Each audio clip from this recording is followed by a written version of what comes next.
Hello, everyone. This is just a quick disclaimer that this is a bonus episode of our pilot episode, recorded months ago to see if doing a podcast was even feasible. Our next episode will be the true first episode, starting with Spearhead from Space and the Third Doctor. So, bearing that in mind, please enjoy. Hello, everybody, and welcome to the Who Wee Ood podcast. My name is Cameron, and I am here with my co-host, Ben. How are you doing today, Ben? I'm doing well. So today we're going to be doing the TV episode, The Krotons. First, before we get into what we thought of the episode, I'm going to go on about the credits of the episode. So, famously, this is this is the first episode written by Robert Holmes. Are you aware who Robert Holmes is, Ben? Yeah, he did. I know he's gonna do one more in like the second Doctor. I forget which one. But then he does like a bunch of third and fourth Doctor stuff. So he co-wrote The Space Pirates. Yeah, that's the one I'm thinking of. He wrote a bunch of Third Doctor stories, wrote like pretty much 2 or 3 of the best stories, and then goes on to be the script editor for the Fourth Doctor, and then after that writes like one of the best episodes of the Fifth Doctor, Kaiser Amazonry. This was his first episode. Also, the director of this episode, David Maloney, directed a previous episode of this same season. He directed The Mind Robber. I see. He will go on to direct some very classic episodes of the show, like Genesis of the Daleks and The Deadly Assassin. And now we're going to get on to some fun facts of the episode. So for fun facts, this is the most viewed Second Doctor story with 9 million views for the first part. Some of the other fun facts is that this was originally working title The Trap and the Space Trap, and it seems like it was originally pitched to be a standalone series and not a Doctor Who thing, but then somehow it got in the Doctor Who realm, and I saw multiple. This was since like season 2. This was being pitched by Robert Holmes, but it seems like basically this was going to be the ending of the season. They were going to end on the Krotons, but then this was ready beforehand. So Terrence Dicks, the script editor at the time, just basically rushed it into production. And then some fun facts also is we have the opinions of the people who made it. The director, David Maloney, called the story a disaster, and he thought it was his fault. Fraser Hines didn't care for it either, calling it horrible. And Terrence Dicks said that it didn't work as a story, and the monster sucked. So that leads us into what we thought of this episode. Ben, what did you think of the Krotons? Like your basic impression? I mean, it was honestly fine. I mean, my background is I'm watching all of the Doctor Who stories, from an unearthly child to the present, essentially. So this is just the next stop on my journey, and there have been ones that are a lot worse, believe me. So yeah, the Krotons, it was fine. They're no Daleks, obviously, but they're less memorable villains for sure. Yeah, like a solid 3 out of 5 overall is what I would give it. See, I agree with you. I think that, like, if anything, the biggest fault with this episode is that it's kind of just too average. There's nothing really in particular that's bad about it. There's nothing in particular that's good about it. It's just kind of like your stereotypical, this is just a science fiction show. Yeah. The Krotons is definitely the worst thing about this story. Like, I do not give a fuck about the Krotons and who they are. I can't really tell you what their backstory is in full because I really couldn't really care about it. They were like an invasion fleet or something, and they got lost. Two of the Krotons were killed, and now they're stuck on this planet with the Gons. They need some smart fucking pilot. people. And these Gongs, they were not smart, Ben. No. I would say some of my favorite parts about this story was I thought that Robert Holmes understood how to write for the Doctor pretty well off. I thought some of his dialogue was actually really good for the Doctor. Oh yeah, the Doctor himself was pretty good. He's still like just the right amount of eccentric. Yeah. One of my favorite things he did, they found like the big tank full of like their liquid of suspended crystals. First thing he does is tastes it, takes a big bottle and tries it, trying to figure out what it is. Another one of my favorite parts about this episode is that we really get to spend a long time with Jamie is not really with the Doctor at all throughout this episode. Majority of it is just the Doctor with Zoe. And I thought that they got along pretty well in this episode, and I thought that their chemistry really worked. And definitely using the premise of, oh, the Doctor's traveling with another genius into the script, I thought was a good idea. Giving it a reason why these characters stuck together. Yeah, Zoe is definitely kind of a good change of pace. The last couple of companions haven't been anything to write home about. Victoria was the last one that left right before Zoe came, and she's just like a scared Victorian woman who's just like, well, my dad's dead, might as well. Well, Zoe is a much more like active participant in the plot and is an intelligent person. But it is a good idea. What they did was the Victoria with Jamie is kind of like you have stuck with two characters that you don't even know the 20th century. Well, I don't know if like Yeah, I should say the 20th century because I think that like Victoria maybe was early. Was it early 20th century? it was Kind of like when the evil took place. it was like Victorian, I think, 17th, 18th century, or 18th, We 19th. didn't even have a companion that had the views of modern day. Not even talking about science fiction views. Mhm. So having somebody that has more of that scientific mindset Yeah, is a good contrast to Jamie, who is from the even kind of sees odd time as futuristic. yeah. I'm trying to think. Have we even have a companion so far that is like from the future and not present day? Great Britain or the past before See, Zoe. you would know this more than me. I mean, there's like Sarah Kingdom, who's just in the Daleks' master plan for like 5 episodes. Is Steven? No, I guess yes, Steven, but they don't really do anything with that. Steven's just kind of, a worse. Ian. He's just a worse Ian. Yeah. So to start off this, we're gonna have to figure out how we gonna want to like lead the direction. Like, do we start from the start? Do we go through beat by beat, or do we just like talk about some of our favorite moments and some of our least favorite moments? I think this is an episode that's kind of hard to talk about in some ways because it's so average. That's not even like there's a lot of points that I'm like, oh yeah, I really want to talk about this scene, or this scene stands out. A lot of it being so just okay, I'm like, I can't tell you this scene or that scene. I don't know if we necessarily need to go like full story beat by beat. Yeah. Just like highlights-ish. Like I have a couple notes of things I wanted to mention.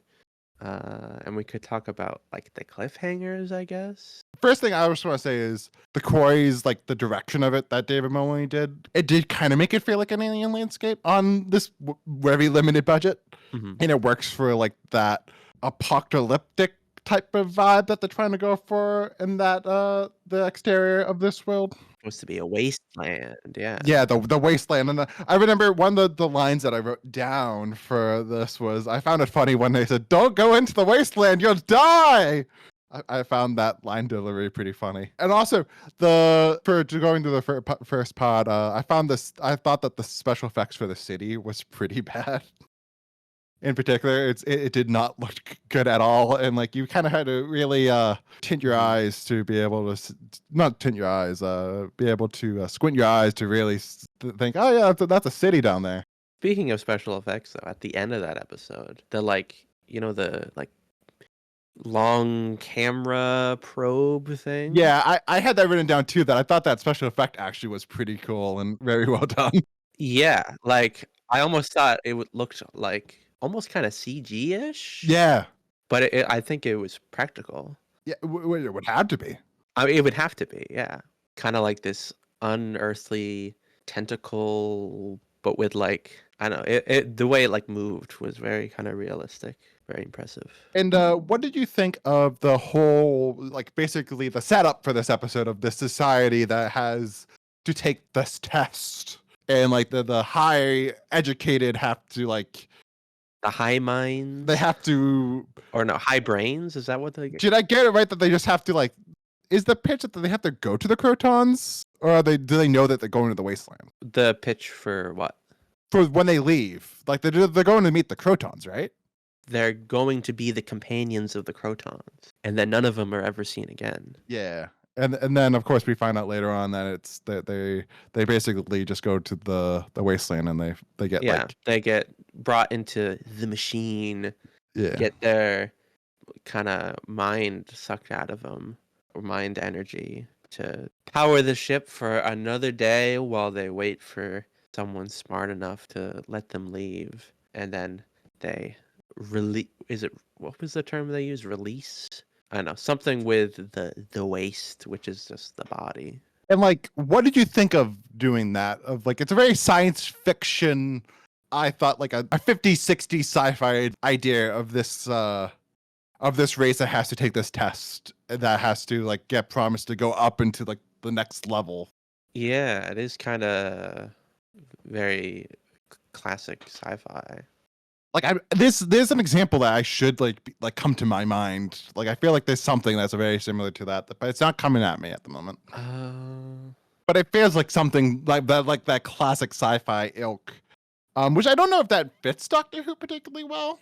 Like I think you can kind of do tell that like from that small like little tidbit of like this was written kind of before being a Doctor Who script. You can kind of tell that in some ways when it comes to that, because it's not like there's so many Doctor Who stories that have an idea like that.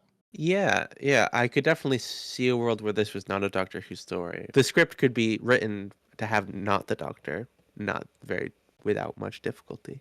Oh yeah. And I think this is a good point to do our big idea thoughts of what do we think of the Krotons in particular. The idea of them, the execution of them, and like their design of like, what did you think of the Krotons?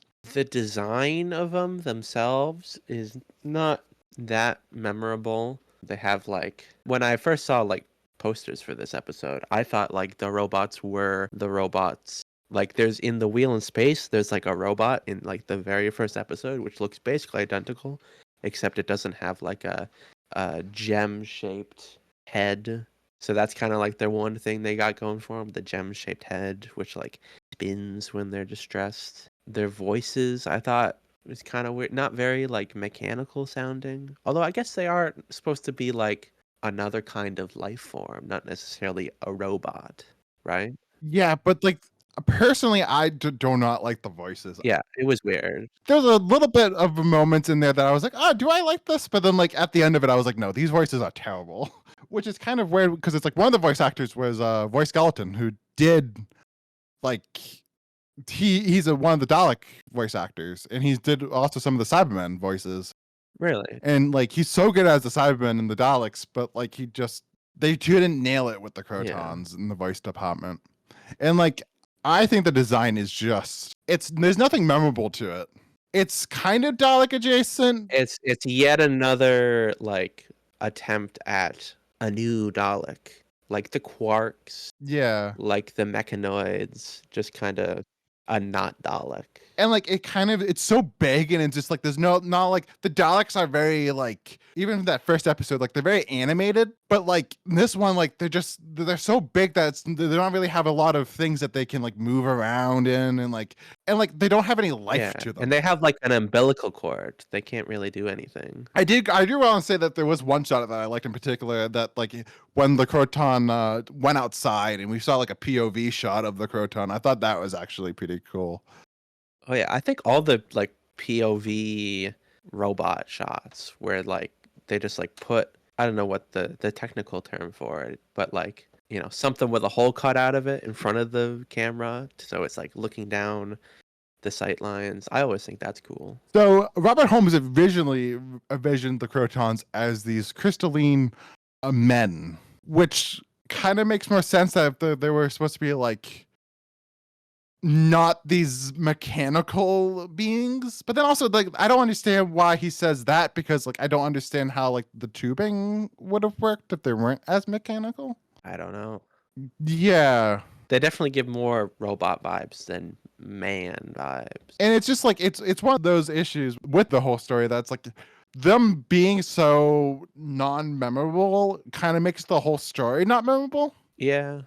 Like I feel like you could have had some type of interesting idea with the characters taking the test and having to go to this thing that's actually is fake, a very science fiction premise. That if it led to something a little bit more bigger, that like imagine if it was like the Daleks experiment, and they were just like the Daleks were like getting these most educated beings to make them into Daleks or something like that. That would work. Yeah. Like trying to get The best stock. not the human factor, but the Gond And factor. like even the Cybermen of like the Cybermen getting the best of the race, Mm. basically.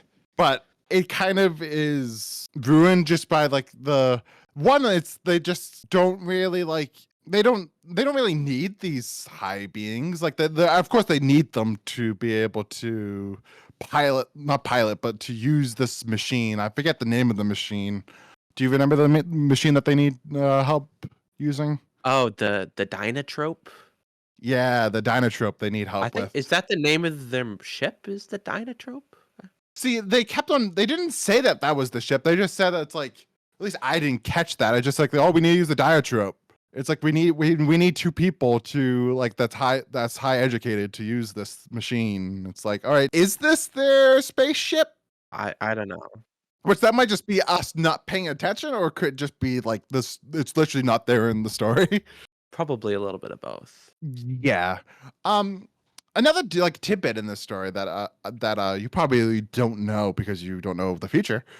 This is the first time that the had system has been mentioned, Oh, yeah. which we will see later on in like the new series. I don't think they use it again in the classic series. I might be wrong. We might watch it and say, "Oh, there's the hads." It's something that in the new series they do quite a bit of times, and just in one of the recent episodes they brought it back again. Yeah. Yeah, they always kind of allude, or the doctor always alludes to like, oh, it's indestructible, impenetrable, nothing can ever get at it, but I guess now we know why, because it'll just teleport away if he remembers to turn it on. Which I do like the idea that the TARDIS has like that system in place that it can Yeah. just like, if it's in trouble, it can just automatically go away. And then, of course, it's used in the new series a couple episodes as a reason for the Doctor to not have the TARDIS, No, yeah. which makes sense. My knowledge of the future is fairly limited, but like the TARDIS does have a kind of conscience to it, right? Yeah. Like, which do have they alluded that so far? No, they haven't really. Interesting. I mean, they kind of refer to the TARDIS a little bit, humanly, like, oh, the TARDIS would have warned us, or like, oh, the TARDIS is trying to like dissuade us. Like the TARDIS is like showing false images on their scanner to like try and dissuade them from leaving, to encourage them to uh, you know go somewhere else, which it kind of implies a conscience to it, a consciousness, loosely. So, is there anything in the Krotons that you want to talk about next, Ben? Yeah, I have a couple things. I've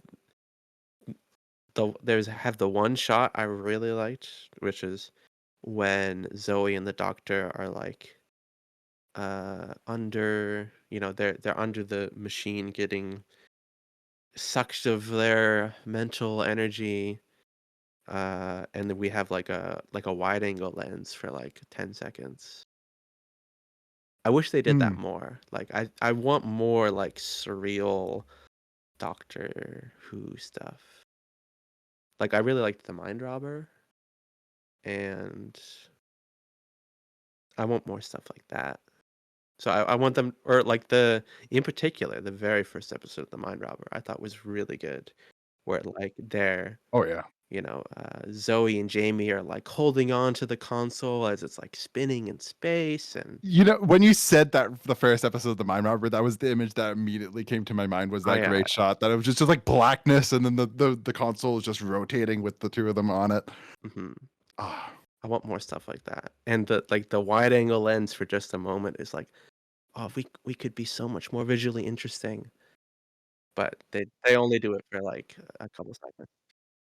But I do gotta say though, I gotta give a shout out to this episode. I don't think this is the most like this is not a really like. There's a lot of more Doctor Who episodes that's more static than this. David Maloney does do some interesting shots here and there, like we mentioned already, and like there's a lot of movement in this story of like he does move the camera. It's not like it's just a static camera that's cutting from Oh yeah. character to character to character. Yeah, absolutely. I'll should give it the credit. It's also a good change of pace to not have like military figures. It's not a base under siege, which was giving me a little bit of fatigue. A lot of military figures. But I do gotta say, like, there isn't like any side character in this that I'm like, oh yeah, that they're particularly memorable. Like you have, like Beta was like the main one, right? If I remember It's correctly. no, they're British. It's Beta. Beta, sorry, the Omega. Beta was like Schedule. the main one, right? That they were Yeah, mostly Beta spoke. was the science guy. Vana and Thara. I don't know if they're brother and sister or if they're married or something. I don't know. They kind of were not much of anything. Stellaris is like the hereditary leader, gets people killed, and then Elik is the kind of uprising leader. None of them were really memorable. No. So I think I'm gonna transition right now to like let's talk about the cliffhangers. Sure.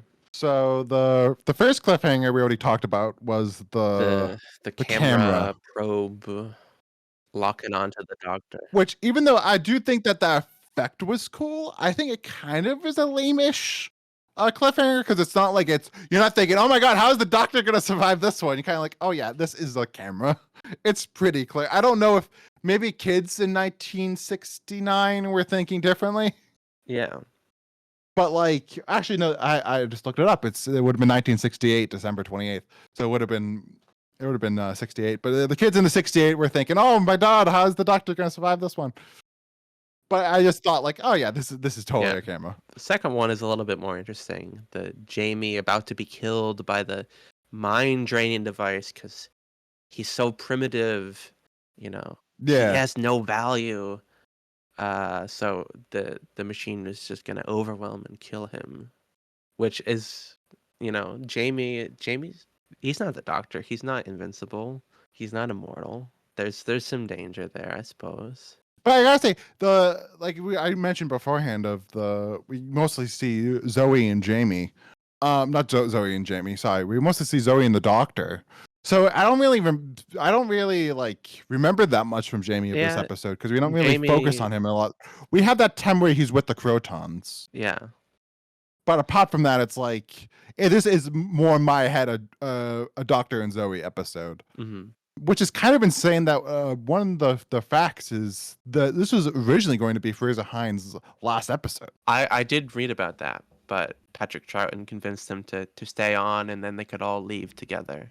Which is kind of weird that like this story that's so not Jamie, Zoe and Doctor heavy. Why Fraser would leave at the end of it? Because it's like he's not really in the story that much to begin with. You would think that the story that he would leave on would be more of a Jamie focused story. So then they would I give him a mean, big send he'd off. been a companion for a while at that point.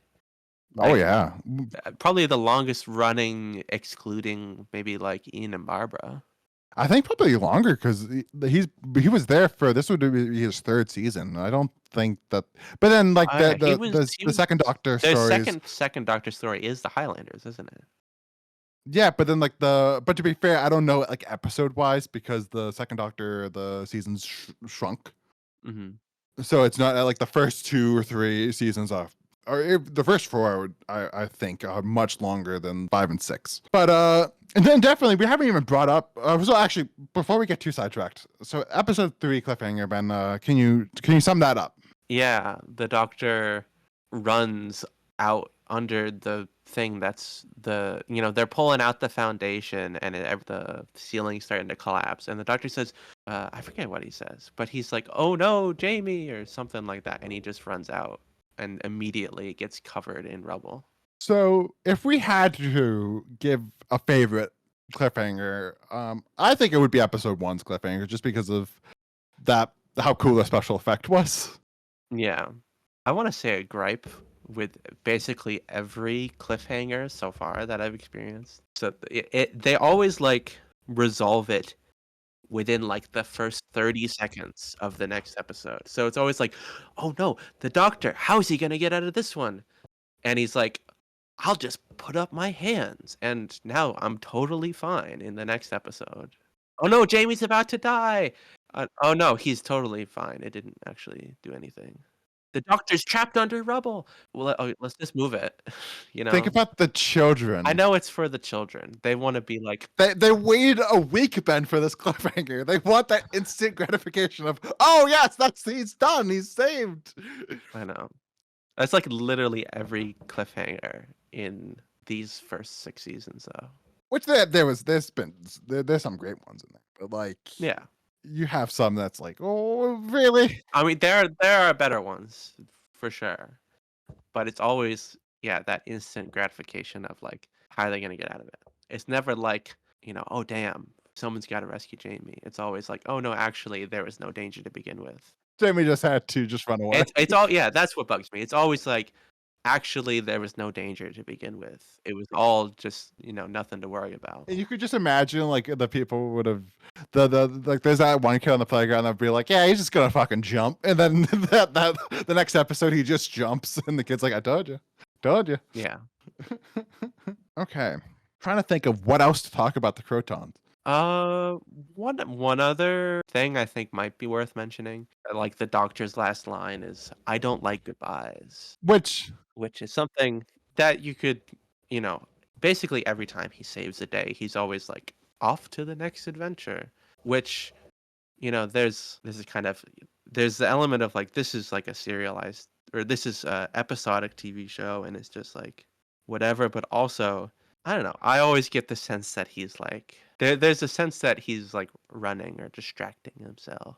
I think back to like his famous conversation with Victoria in Tomb of the Cybermen, where he's like, you and me, you live very different lives from other people. No one can do what we're doing. I do gotta say that this is one of those stories that there's some doctors that can carry a story really well just because of how much I adore them being the doctor. And this is definitely one of those stories where Pat makes me Oh yeah. get through the story, even though I might not be loving it. But I can just watch Pat be the doctor any day of the week because he just has that thing about him. Like the one scene that I love with him in it was the when we took the test.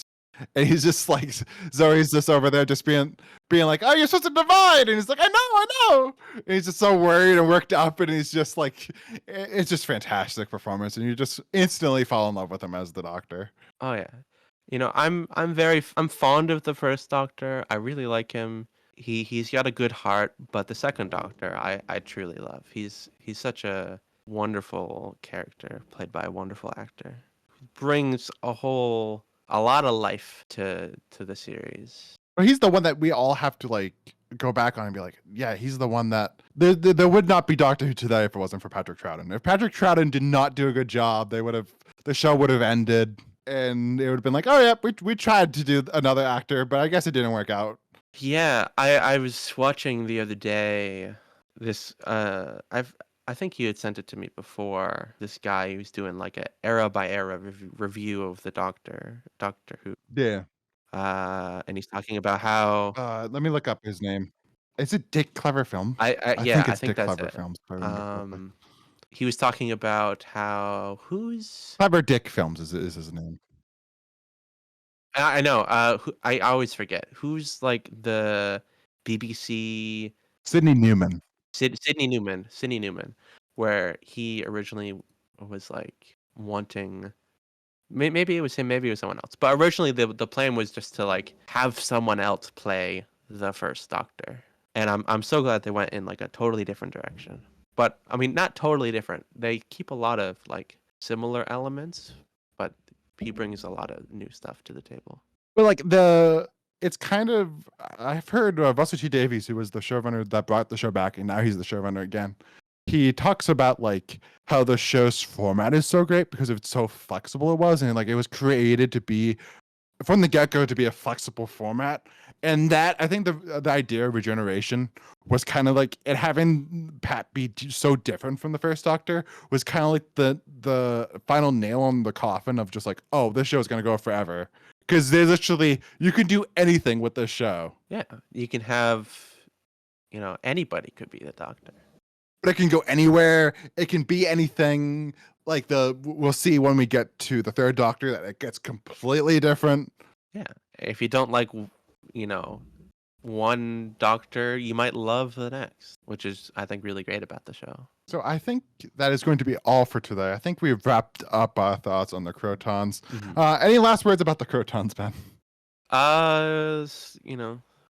Solid 3 out of 5. Looking forward to the war games eventually, after I trudge through the space pirates. I'm so sorry. That's I will survive. I don't know if you will, Ben. You might be like, well, I'm done. Yeah, this might be the last episode. I can't make it through this. But at least I get some Ice Warriors first. Oh yeah, that's your next story. Seeds of Death. I'm excited to see what you think about it. I recently watched it for the first time, and I was mixed on it, but I will say this: I liked it more than the Ice Warriors. Yeah, I will look forward. All right.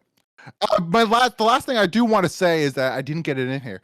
The last fun fact: this is the most times that the title of a Doctor Who episode has been dropped in a story. Guess how many times it was dropped, Ben? How many times did they say the word the Krotons? I'm guessing like 50. 72, Ben. They say the Krotons 72 times. Wow. Which is insane when you think like the episode The Daleks was 7 parts. Yeah. It's somehow the Krotons were said more in 4. I mean, the Daleks is a lot of just like bumbling around with the Thals in caves, though. Yeah, they don't. It's not just constant, just people being like, "Oh yeah, the Krotons. Oh yeah, the Krotons. They're there. Oh yeah, we have to sacrifice to the Krotons. The Krotons. It's like, Jesus Christ, I understand the Krotons. Okay, I think that would be all right. today, Ben. Please say your last words. Thank you so much for listening. Goodbye, everybody, and I hope you have a good rest of your day.